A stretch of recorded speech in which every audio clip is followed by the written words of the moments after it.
بسم اللہ الرحمن الرحیم۔ السلام علیکم ورحمۃ اللہ وبرکاتہ۔ افطاری کے وقت یہ دعائیں لازمی پڑھیں، اللہ تعالیٰ خوش ہوگا اور مغفرت ہوگی۔ اگر آپ چاہتے ہیں کہ ہم سے اللہ تعالیٰ خوش ہو اور ہماری مغفرت ہو جائے تو افطاری کے وقت یہ دعائیں ضرور پڑھا کریں۔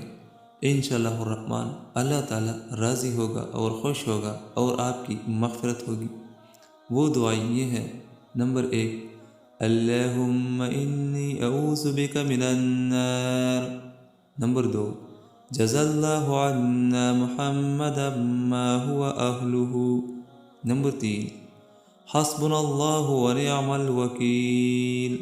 نمبر 4، لا حول ولا قوة الا باللہ۔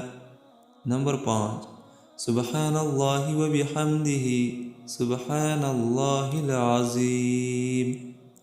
افطاری کے وقت یہ 5 دعائیں ضرور پڑھا کریں، اللہ تعالیٰ خوش ہوگا اور آپ کی مغفرت ہوگی۔ اللہ تعالیٰ اس پہ عمل کرنے کی توفیق نصیب عطا فرمائے۔ آمین ثم آمین۔